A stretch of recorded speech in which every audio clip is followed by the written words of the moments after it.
Saudações, ouvintes e telespectadores da Rádio Cultura Regional, mediante o portal RC1, estamos iniciando mais uma prosa na terrinha querida.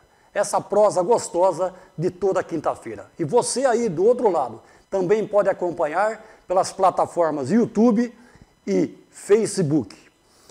Antes de falar, de apresentar meu convidado, eu quero dizer que o conheci em 2014. Fui submetido a uma cirurgia num hospital em Bauru e durante minha convalescença, no meu lado, no quarto, também tinha um senhor ali convalescendo de uma cirurgia também. E, para surpresa agradável minha, entra a visita desse senhor. Esse senhor que estava ali ao meu lado. E papo vai, papo vem, eu descubro que esse irmão dele era um dois-corriguense da Gema e um personagem muito importante para a nossa terrinha querida. Então vamos ao script aqui, porque o homem é fera. Ele nasceu em 42, é artista plástico, um dos grandes artistas brasileiros da pintura naif. Essa pintura, naif é uma palavra francesa, é uma pintura ingênua, espontânea, baseada em cores, temas cotidianos, manifestação cultural de um povo e simplesmente magnífica. Receba com carinho todos, Dirceu Carvalho, nosso dois-corriguense da Gema e o nosso grande artista. Seja bem-vindo, Dirceu. Muito obrigado pelas palavras, Raul. Eu estou aqui mostrando um pouquinho que eu tenho para mostrar para essa grande cidade que eu tenho a honra de ter nascido nesse berço que é a estação de trem de Dois Córregos. Olha, Dirceu, é uma satisfação imensa para todos nós aqui e no decorrer do nosso papo, realmente a nossa sociedade dois-corriguense, enfim, toda a região vai saber do mérito que você possui dentro de você e essa obra magnífica que você oferece ao mundo. Dirceu, aqui nesse bate-papo a gente começa lembrando de infância e juventude. Eu gostaria de você falasse sobre o seu nascimento aqui na terrinha. Como foi, aonde você morava? Bom, o meu pai começou a trabalhar na Companhia Paulista de Estrada de Ferro justamente em Dois Córregos. Ele entrou como limpador, né? E aí minha mãe estava me esperando. Meu pai já era funcionário da Companhia Paulista. Minha mãe estava me esperando. Quando chegou na hora da parteira, né, minha mãe dá a luz, onde meu pai morava não tinha condições. Perfeito. Meu pai não tinha condições. Então, ele tinha um amigo que trabalhava também na companhia, mas que morava dentro da estação de trem integrada à estação aí de Dois Córregos. Então, esse alto funcionário, devia ser guarda-trem, convidou meu pai, né, para que a mulher, minha mãe, desse a luz na casa dele. E assim foi feito. Eu nasci dentro da estação de Dois Córregos, uma das casas integrada à estação, sabe? E eu não lembro, mas com certeza eu nasci sobre o apito e os badalares dos sinos de trem que chegavam e saíam. Olha que maravilha, hein? Esse é o dois-corriguense da Gema mesmo. E Gema, que eu tenho quase que certeza, seria ali na colônia da FEPASA, onde tinham as casas ao redor da estação ferroviária. Exatamente, foi ali mesmo. Exato. Por isso que eu falo que o meu berço é a estação de trem de Dois Córregos. Beleza. Dirceu, e aí parece que você tem um probleminha de saúde detectado, né? E você pode contar para nós que você muda-se para tal cidade. Conta para nós esse probleminha e a sua salvação. Certo, exatamente. Isso foi muito importante, porque o meu pai, quando eu nasci, depois de um ano, ele foi removido para Bauru como folguista, sabe? E quando foi em 1950, eu estava com 8 ou 9 anos, não lembro direito, eu tinha que fazer uma cirurgia da hérnia. E em Bauru não tinha tantos recursos como Campinas. E minha avó morava em Campinas, sabe? Então, o meu pai foi até Campinas, né? E eu fui operar, eu fui passar por uma equipe clínico, só que quando fui passar, o médico disse para o meu pai que eu não podia operar porque eu era cardíaco. Olha. Naquele tempo, eu tinha um CIV. Um CIV é um problema que tem na válvula mitral. Mas só que o meu problema era normal para uma criança. Era anormal. Então, o médico falou para o meu pai, não podemos operar porque ele é cardíaco. Nós temos que pedir um cardiologista para acompanhar. Perfeito. E foi exatamente isso. Veio uma equipe de médicos, né? Mas nenhum deles queria dar palavra para que eu operasse. Tinha que ouvir a última palavra de um grande médico que se chamava Moisés Lieberman. Esse médico, eu falei, puxa vida, esse médico, eu preciso saber, porque é impossível, né? E o pessoal esperando esse médico. Sim. Raul, quando chega o médico, um garoto, rapaz. Olha. Um garoto, ele estava acabando de se formar. Moisés Lieberman. Esse Moisés Lieberman, o pai dele foi mascate e custeou a vida dele para ser médico. Olha que história. Sabe? Isso é muito bonito. E ele me pegou no colo, né? E naquele tempo não tinha o ecocardiograma.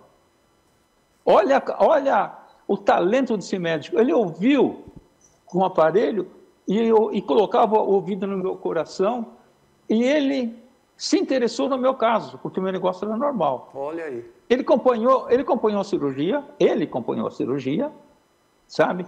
E aí eu fiquei 10 anos ou 11 anos indo para Campinas, porque meu pai morava em Bauru, sabe? Indo para Campinas e Bauru, até... e o médico, esse médico, Moisés Lieberman, dava remédio para o meu pai, para mim tomar todo dia, olha sabe? Aí. E eu morava, a minha avó morava na Avenida João Jorge, 319. Eu nunca esqueço isso, porque eu era envolvido, na época, pelo bondinho. Porque quando o meu pai falava assim, vamos para Campinas, eu mais que depressa já estava pronto, porque eu amava Campinas por causa do bondinho. Por causa do bondinho, tá certo. Porque você vê como que é o negócio? Que coisa. E a minha avó me pegava na mão e me levava, a gente descia, né, a João Jorge, a Avenida João Jorge. A Avenida João Jorge era estreita, e tinha, isso em 1950. Olha aí. Hoje ela é larga. E minha avó me levava para a clínica, né, esse médico atendia os funcionários da Companhia Paulista. Olha aí. E esse médico conseguiu a cura para você? Com certeza. Olha aí. Esse médico, olha, engraçado, eu estava no colo dele, ele falou para o meu pai, deixa esse menino longe do cigarro. Olha só. Esse médico fumava desesperadamente, sabe? E eu falei, engraçado, se ele pede para o meu pai deixar eu longe do cigarro, por que eu estou perto dele com esse cigarrão na mão? Mas é engraçado, ele já é falecido, ele está enterrado aqui no cemitério israelita do Butantã. Eu já fui visitá-lo, já bati um papo com ele, agradeci ele por tudo. Olha, até nos remete ao filme O Resgate do Soldado Ryan. Você vai até o túmulo e faz esse é de arrepiar, e faz esse reconhecimento àquele que te devolveu a vida, né? Não, ele me salvou. Muito bem. Ele me salvou. E depois ele me interessou pelo caso, porque era um cobaia, um garoto. Olha aí. Entendeu? Dirceu, e aí você em Bauru começa a sua vida, a sua juventude, e você vai trabalhar na Rádio Auriverde, a Jovem Auriverde. Olha você aí. Jovem Auriverde. Olha aí. É engraçado, eu trabalhava na Jovem Auriverde como sonoplastia, sabe? Mas depois das 8 horas. Olha aí. Depois das 8 horas eu era sonoplasta. Mas quando eu entrava às 6 horas, até 7h30, mais ou menos, eu fazia o programa Caipira. Opa. Era o que eu mais gostava de fazer. Olha era o programa Caipira. E estava ligado, então, a gente vai acabar conversando com esse estilo caipira que vai interferir diretamente nas suas obras, hein? Exatamente. Por isso que eu me interessei pelo caipirismo em Tupã. Porque em Tupã, quando eu fui para Tupã, que meu pai depois foi removido para Tupã, sim, eu trabalhei na rádio Rádio Clube de Tupã. Olha aí. Lá. E eu fazia a mesma coisa. Entrava às 6 horas, abria a rádio e trabalhava das 6 às 8 horas. Quando chegava a hora de dar o noticiário, entrava o locutor. Eu ia para a sonoplastia, entendeu? Mas eu fiz programas... eu amava demais fazer o programa Caipira. Muito bom. Demais. Dirceu, que maravilha. E um ano marcante, 1967. Você começa a pintar, né? Estão aí no quadro, Dirceu Jovem, e descoberto por Edgar Calhado e orientado por M. Cássio Boy. Opa, olha aí, conte para nós esse início da sua carreira aí. Bom, aí depois de morar em Bauru, eu fui parar na Cidade de Deus, trabalhar na matriz do Banco Brasileiro de Desconto. Sim. Sabe? E na matriz do Banco Brasileiro de Desconto, tinha mais ou menos uns 3 mil funcionários. É muito grande lá, sabe? Eu fazia parte, trabalhava lá e morava no conjunto de solteiro, sabe? E tinha muitos funcionários, muito. Na minha sessão, eu fazia desenhos e fazia uns desenhinhos ali e passava de mesa em mesa para os colegas. Teve um momento que parecia um garoto lá, a mesma idade que eu, falou assim para mim: eu sou Edgar Calhado, sou artista naif, quer entrar na arte? Eu falei: que é isso que você está falando? E sabe, o Edgar Calhado é uma figura fantástica. E eu acabei entrando porque eu não tinha nada a perder, porque não tinha escola, porque a arte naif, Oscar, todos os artistas naifes são autodidatas. Olha aí. Sabe? E o Edgar me levou para a arte naif. Ele falou assim: pinta o que você sabe. Eu falei assim: eu sei fazer o caipira. Eu falei assim: ótimo, é isso mesmo, nosso grupo é caipira. Né? E só tinha um que era baiano, que era o Newton de Andrade. Ele pintava temas baianos, sabe? Então, eu comecei através do Edgar. O Edgar Calhado é um irmão que eu tenho.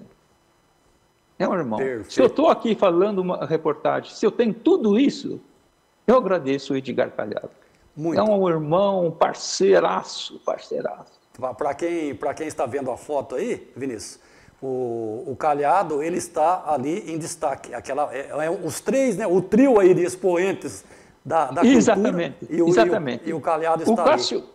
O Cássio Miboy é o precursor da pintura caipira. Olha aí, hein? E o Edgar, quando eu pintei o terceiro quadro, ele falou assim: agora eu vou te levar a ser a maior autoridade da pintura caipira. Me levou até o Cássio, ele chama Cássio M. Boy. Cássio, dois corgo, querido. Dirceu, exatamente, mas você não sabe. Em 1968, você participa da primeira exposição de arte moderna em São Paulo. Que luxo, Dirceu. Conte para nós aí. Eu não esperava isso. Eu não tinha nem um ano de pintura, eu não esperava. E olha, 4 anos depois, eu sou apresentado ao Jorge Amado. Olha que maravilha, hein, gente? Eu fui apresentado. Isso é algo de extraordinário. Dirceu que conta em seu currículo, pessoal, exposições por diversos países, Estados Unidos, Itália, Portugal. É simplesmente fantástico, hein, Dirceu? Exatamente. Aonde eu vou, eu levo 2 córregos comigo. Isso para nós é um orgulho que não tem tamanho. Dirceu, inclusive obras suas vão para cartão de Natal da Unicef. Olha aí que maravilha, esse cartão de Natal aí com uma das suas obras aí, aliás, 2 aí, né? São 2 obras. Olha aí. Fui convidado, eles foram na minha casa, a Unicef me convidou, se eu decidir os direitos autorais. Eu falei: como que eu não posso ceder os direitos autorais se é um negócio beneficente para o mundo ajudar as crianças que estão na África, sabe? E eu fiz de coração, por se tomar aqui. E foi sucesso, viu? Não. Foi tão sucesso que tiveram que fazer outro cartão para mim. Olha, não, é uma maravilha atrás da outra. Dirceu, 1986, olha o nome que eu vou citar aqui, Pietro Maria Bardi. Simplesmente deve ser o primeiro diretor do MASP, foi isso, Dirceu? Ele visita seu ateliê. Ele é diretor fundador do Museu do MASP. Meu Deus, ele visita seu ateliê. E ele visita seu ateliê. Tá aí na foto. Visita meu ateliê, você sabe por quê? Porque aconteceu o seguinte: eu fiz uma exposição no MASP. Sim. Né? E eu pus lá vários quadros, sabe? E tinha um quadro que chamava Casamento Caipira. Sim. A minha mulher, a Darcy, eu dei esse quadro para ela de presente quando a gente estava namorando. Olha. Ela falou, eu não quero que você venda esse quadro de jeito nenhum. Eu falei assim, não, não vendo. Ela gostou tanto, tanto, que ela gostava mais do quadro do que de mim, sabe? Aí eu falei, se você largar de mim, eu levo o quadro embora. Ela nunca largou de mim, mas sabe por quê? Por causa do quadro. Muito sabe? bem, muito bem. Então aconteceu uma coisa interessantíssima, rapaz. Aí eu fiz a exposição no MASP e o quadro, eu pedi um preço absurdo, alto para não vender, porque o quadro era da minha namorada. Sim. Aliás, já era noiva, já era noivo dela. Sim. Eu pedi um preço alto para não vender, porque o quadro era dela, ela gostava do quadro. Passou a exposição, toca o telefone, Dirceu, você vendeu um quadro. Falei, vendi, poxa, porque era difícil, porque foi muito difícil o começo, viu, Raul? Perfeito. Aí eu falei, puxa vida, e qual o quadro que vendeu? Eu falei, você vendeu o Casamento Caipira. A minha mulher passou a ficar mal, rapaz. A mulher não gostou de jeito, a minha noiva não gostou de jeito nenhum. Eu falei assim, bom, agora eu perdi o quadro e perdi a noiva, né? Meu Deus do céu. Dirceu, eu só vou mostrar uma foto agora e me permite eu ler, porque eu estou com uma... aliás, voltando aí no Pietro Maria Bardi, ele leva a colheita de algodão, ele leva para o MASP o seu quadro, né? Exatamente. Deixa eu acabar de contar então agora. Para o acervo, isso mesmo. Eu contando que eu vendi o quadro, foi para o Vitor Tivita. Sim. Eu vendi o quadro para o Vitor Tivita, também italiano, que nem o Pietro Maria Bardi. Sim. Um dia, o Bardi foi almoçar na casa do Vitor e viu o meu quadro, Casamento Caipira, na casa dele. Aí ele perguntou para o Vitor, quem é esse artista? Quem é esse Dirceu? Eu disse, é um caipira. É um caipira que pinta o Brasil. Aí o Bardi falou, eu quero falar com ele. Ele falou assim, liga para ele. Aí a secretária do Bardi ligou para mim, eu fiquei até assustado. Ela falou assim, olha, aqui é a secretária do Bardi, a gente pode visitar você amanhã? Era um sábado. Sim. Eu falei, você está falando do presidente do MASP? Eu disse, exatamente. Olha. Ele quer te visitar amanhã no ateliê. Olha. Eu falei, sim. Pode vir, pode vir. Aí, como era um dia seguinte, eu chamei as mulheres para fazer limpeza, fiz uma correria aqui. Nossa, aí veio minha mulher também ajudar, sabe? A gente já estava casado já. Sim. Aí o Bardi chega com uma curadora, visita meu ateliê e falou assim, eu quero comprar esse quadro. Nossa. Você não vai pagar nada. Se é para o senhor? Eu falei assim, eu quero comprar. Eu disse, não, eu vou te dar de presente. Olha aí. Ele falou assim, só que esse quadro aqui, eu vou passar para o acervo do MASP. Meu Deus, que orgulho para você. Bom... Ele fez a carta, exato, comprovando que o quadro está no Museu do MASP. Olha lá, carta essa que eu tenho aqui, a fotocópia em mãos, e vou ler para todo mundo aí. Dado a importância, claro que o Dirceu guarda a original com todo o carinho lá. Então vamos lá. Essa carta do Pietro Maria Bardi,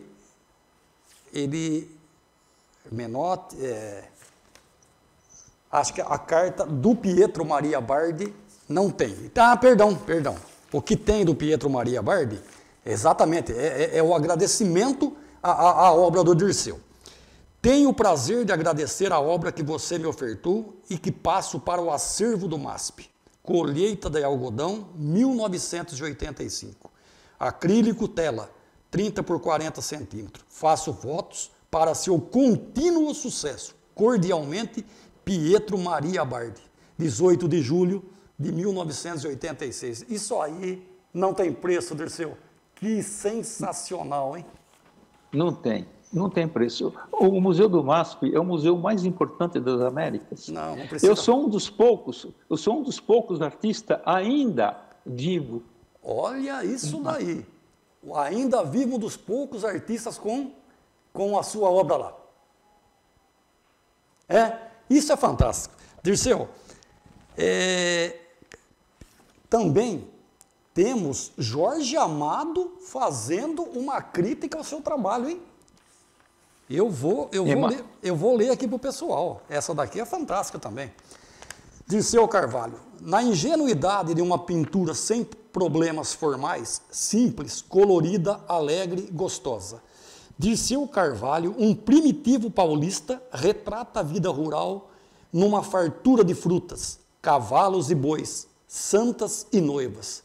Como bem disse o poeta Menotti del Picchia, profundo conhecedor dos segredos das artes plásticas, pois é também pintor e escultor. Dirceu Carvalho não recorre a um maneirismo artificial, mesmo nos seus instantes lúdicos.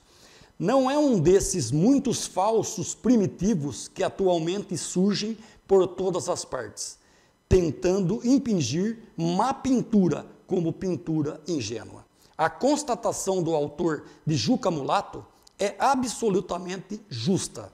Dirceu tem personalidade e conhece de forma vívida o tema predominante em sua pintura. O campo paulista que ele retrata com ternura, seu mundo, sua vida. Mesmo quando Dirceu Carvalho pinta episódios da Bahia, ele os situa no chão paulista, em sua área rural, e assim a fuga para o Egito, a Sagrada Família, o casamento de Adão e Eva, tem como cenário o interior de São Paulo e como personagens caipiras paulistas dos mais simpáticos. Essa ligação do pintor com sua terra e sua gente é das melhores características de Dirceu Carvalho, emprestando aos seus quadros uma condição brasileira que faz ainda mais válida sua pintura tão agradável, digna de ser vista e admirada. Assina Jorge Amado. Meu querido, eu acho que não tem como não se emocionar com isso, né? Emocionante. Super emocionante. Emocionante. A gente vê no... Recebeu o Bardi, fundador, diretor fundador. Não, é uma fantástico. Coisa. E aí, vamos falar também do Menotti del Picchia, né? Autor de Mulato, foi o primeiro livro de poesias em 1917. Juca Mulato. O primeiro livro de poesias editado por ele em 17, que o tornou célebre no mundo, né, Dirceu? É verdade. Ele o Menotti del Picchia, ele participou da Arte Moderna de 22 Sim. como poeta. Olha aí. Além de ser poeta, que ele participou da Semana de 22, Menotti del Picchia era articulador da Semana Moderna de 22. Tanto que deixa aí, ó, estamos na tela aí vendo a carta que ele deixa para Dirceu, que eu também vou ler aqui. Vou ler para todo mundo. Uma apresentação. Vamos lá, a apresentação aí. Na fileira dos jovens pintores, dos que não deixaram seduzir pelo hermético paroxismo modernista, mas fiéis à tradição da boa pintura moderna e comunicativa, ocupa um dos lugares de frente Dirceu Carvalho. Liberto do acadismo, integrado no espírito do tempo, sua pintura, servida por boa técnica, não requer se evadir por preciosismo ou moda da tradição. Isso lhe faculta o uso da cor, numa palheta rica e ensolarada, com destemido vigor para expressar seus temas concebidos com originalidade e talento, de todos de viva comunicação. Não recorre a um maneirismo artificial, mesmo nos seus instantes lúdicos, não incidindo nesta linguagem pitórica de falso primitivismo, que vem sendo esgotado por um número de artistas sem muita imaginação. Ele marca seus quadros com uma personalidade. Isso é o que singulariza e nos basta. Sua pintura, sincera e simples, é sua maneira de ser. Nisso está todo o seu valor. Menotti del Picchia. Ô Dirceu, tu és fera, meu amigo, tu és fera. O Menotti del Picchia foi engraçado, porque quando eu fui apresentado pelo Cássio M'Boy, o Cássio M'Boy me adotou como filho artístico. Eu comecei a morar com o Cássio. E na casa do Cássio vinha gente muito importante, como a Anita Malfatti, Tarsila do Amaral, Menotti Del Picchia. E, aliás, o Menotti Del Picchia veio com a mulher dele, Guiomar Novaes. Guiomar Novaes era uma grande pianista, né? E ela tocava sempre no MASP. E fui convidado e fui assistir o show dela no MASP, Guiomar Novaes, esposa do Menotti Del Picchia. E o Menotti Del Picchia, eu conheci ele pessoalmente aqui na casa do Cássio, que ele vinha visitar o Cássio. E eu estando aqui, ele viu meus quadros e eu falei para o Menotti, você não quer me fazer minha apresentação de meus quadros? Ele falou, faço. Muito simpático, muito. Olha. Ele tinha um cartório na rua Florencio de Abreu. Fui visitá-lo. Toda vez que eu ia na cidade, ele falava assim, vem aqui. Eu ia lá no cartório dele, lá na Florencio de Abreu, no cartório dele, e tomava um café com ele, tomava uma água. Mas ele batia um papo, rapaz, inteligentíssimo, desenhava, pintava também, era escultor, poeta, criador que fez o Juca Mulato. Olha, Dirceu, eu ia fazer uma pergunta para você, dada a sua humildade, esse carisma que você transmite, mas eu nem vou perguntar, dado a esses 3 documentos lidos aqui. Eu ia te perguntar se você se acha no panteão dos grandes artistas. Não me responda, já está consignado através dessas feras aqui que lhe emitiram essas críticas e essa apresentação. Dirceu, Dois Covos se orgulha demais de você. Olha só uma coisa, pessoal. Em 1991, o príncipe Charles e a Diana vieram ao Brasil, como todo mundo sabe, né? E tem uma história aí, está aí o documento do recebimento de 2 quadros que foram levados ao Palácio Real. Dirceu, vamos contar para nós sobre esse fato aí? Bom, eu estava um dia, acho que era um sábado, pintando, né? Eu estava pintando a minha casa, eu morava na Lapa, aí chegou um pessoal, minha mulher foi atender, eu estava pintando, ela falou assim, olha, veio um senhor aqui, um casal aqui, querendo comprar o quadro para dar de presente para o príncipe Charles e Diana. Eu falei, como que é? A Darcy também falou assim, olha, eu também estou duvidando, hein? Eu falei, você não duvida não, porque eu sou o Dirceu Carvalho, hein? Brincando, né? Sim. Aí recebi o casal, e o casal era um dos pais da escola Red Balloon, uma escola americana ou inglesa, não lembro direito, nas mediações do Higienópolis. Ele chegou e falou assim, nós queremos comprar um quadro para dar para o príncipe Charles e a Diana. Eu falei assim, mas escuta, você tem tantos artistas aí, por que eu? Eu falei assim, de tantos artistas você foi escolhido. Nossa, que orgulho. Que orgulho. Bom, tudo bem. E eles ele falou assim, olha, eu não vou levar um, eu vou levar 2. Vou levar esses 2 quadros. Eu falei assim, escuta, mas eu não tive nem tempo de pintar. Eu disse, não vai dar tempo, porque eles vão embora, daqui 2 dias, mais ou menos, eles vão embora, e eu vou levar esses 2 aqui, já está representando o Brasil, porque eles precisam de 2, ele precisa de um quadro que seja bem brasileiro. Então, fizeram a vaquinha lá na escola, os pais, né, dos alunos, né, pensando que fosse ser um preço absurdo, né? Não foi um preço absurdo, mas eles dividiram entre eles. E o quadro foi para o casal, né? O príncipe Charles e a Diana, que levaram para Londres. Mas aí acontece o seguinte, que eu tinha um amigo que ele era diretor do Lloyds Bank. Lloyds Bank ficou muito tempo aqui no Brasil, se não me engano, na Faria Lima. E depois foram embora para a Inglaterra. Aí tinha um diretor que chamava Mr. Moxon. Mr. Moxon comprou muitos quadros meus, comprou demais. Sim. Sabe? E quando aconteceu isso, o Mr. Moxon já estava morando na Inglaterra. Eu escrevi para o Mr. Moxon, tem um casal aí que vai ser teu vizinho, ele tem 2 quadros meus e é teu vizinho. Ele falou, quem é? Você é o príncipe Charles e a Diana. Ele falou, não, eu não acredito. Eu falei, sim. Aí o Mr. Moxon escreveu para o secretário do príncipe Charles. Essa carta endereçada que você está mostrando é para o Mr. Moxon. Olha Tá vendo só. aqui, ó? Dear Mr. Moxon. Timbrada. Essa carta foi feita para ele, dizendo que meus quadros realmente estavam no Palácio Real, Nossa. nos apartamentos deles. É Isso para mim... um comprobatório lindo e magnífico. Dirceu. Nada. O meu currículo é tudo comprovado. Tudo marcado. Não resta dúvida, não resta dúvida. Dirceu, continuando aí, a gente vai mencionar os 40 anos do MASP aqui, que lançou um catálogo. E o Dirceu, gente, é citado nesse catálogo que estamos vendo ali. Então, o Dirceu está por todo lado e sempre reverenciado. Isso é magnífico. Vamos, para você ter uma ideia do Dirceu, a gente vai mostrar agora aqui personalidades que visitaram o ateliê do Dirceu, que estiveram presentes no ateliê do Dirceu e que segue agora com as fotos aí. Dirceu, ó, olha aí, rapidamente, a gente vê ali Tramontina, é a Cris Flores ali, Dirceu? Você pode falar para o pessoal? Olha aí. Não, eu fiz uma exposição. Sim. Essa exposição foi mais beneficente para crianças com problema de defeitos labiais, essas coisas, sabe? Tá.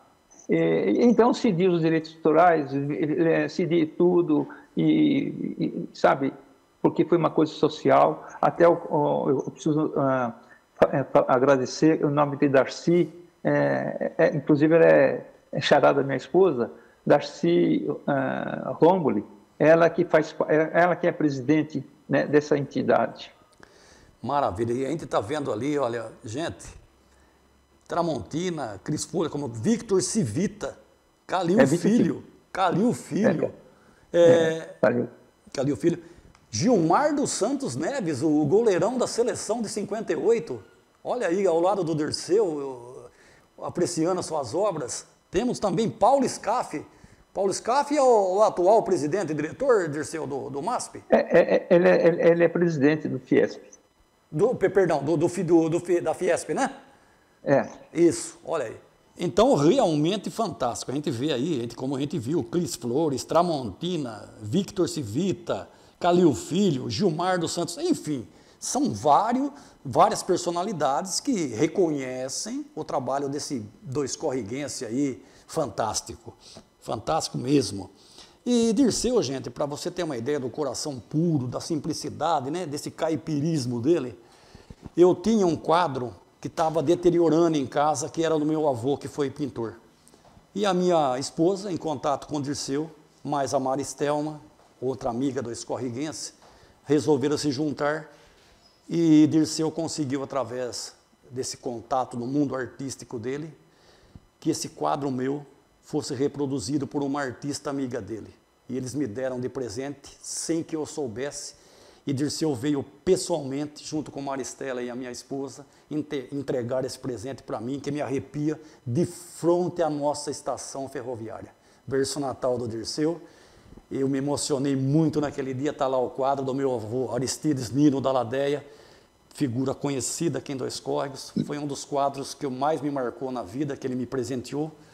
E por forças da natureza, por não conservar direito, eu acabei perdendo esse quadro, mas está plenamente recuperado. Dirceu, meu muito obrigado por esse presente, meu querido. Você não sabe o quanto eu amo esse quadro aí e o quanto você foi importante nesse presente para mim, viu? Isso foi pouco. Você merece muito mais. Que isso, Dirceu, que isso. Dirceu também mostrando a família, os netinhos dele aí. Olha lá, Dirceu. Aí ele com a família, a esposa, né, Dirceu? Ali na praia. A minha esposa, o filho. A minha esposa, a Darcy Romboli Carvalho. Sim. O meu filho, Fábio Augusto. Olha lá. E eu. E ao lado, agora na outra foto, o Dirceu e seus netinhos. Olha lá. Exatamente. Fala sobre eles aí. A netinha de blusa branca ali é a Maria Clara, tem 7 anos.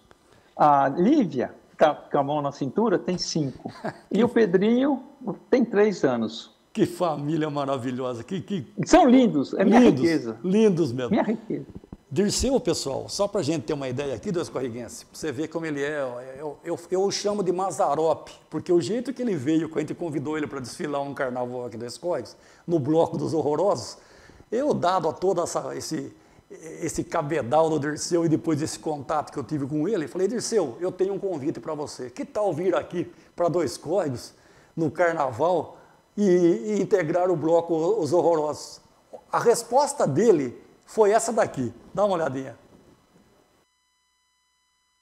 Especialmente para Dois Córregos, para o bloco dos Horrorosos.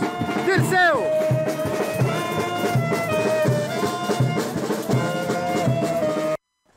Tá aí, gente. Essa foi a resposta, né? E evidentemente que aqui esteve o Dirceu com o seu sapatão de Mazzaropi, ao estilo caipira, um verdadeiro artista da humildade, né? Humildade que é a marca registrada do Dirceu.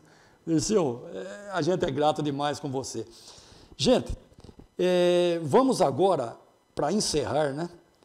As fotos dos quadros de Dirceu, a gente colocou um fundo musical aqui para brilhantar. Percebam, gente, a ingenuidade, as cores e o quanto falam as obras de Dirceu.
Olha, Dirceu, não tem emoção maior que ver suas obras aqui nesse instante e abrilhantada por esse fundo musical.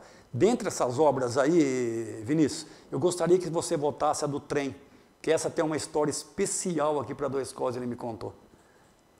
Essa do trenzinho. Essa daí, Dirceu, fale sobre essa obra exclusivamente. Eu vou fazer uma comparação, o poeta com o artista naif. O poeta, quando ele vai até o fundo da sua alma e vai buscar aquela beleza e transforma em poesia.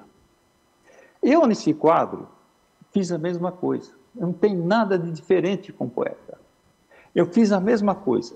Eu peguei um trem, pintei um trem, dentro de uma paisagem que eu fiz como uma poesia, porque esse trem e esse cenário não existe. Não existe. Olha. Passou a existir depois que eu pintei.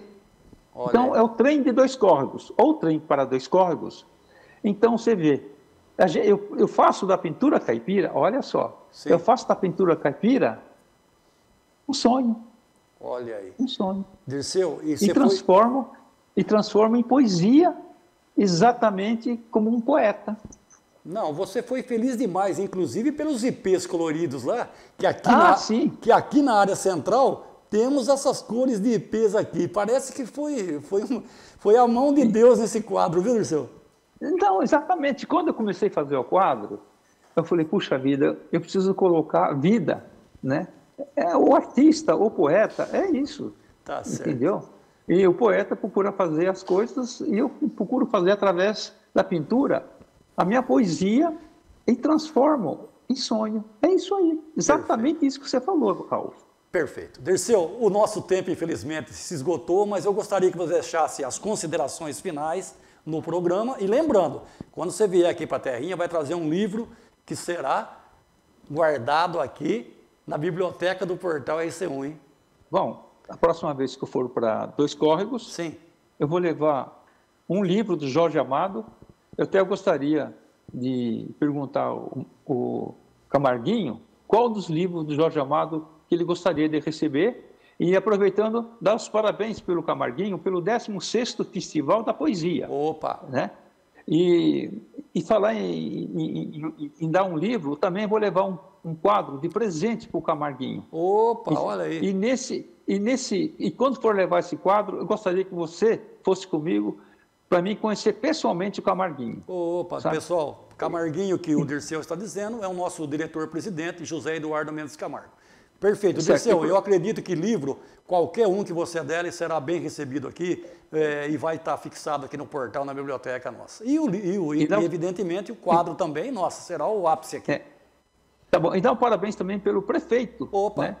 Rui, né, prefeito Rui. de Dois Córregos, sim, pela beleza que ele está fazendo na sua gestão aí.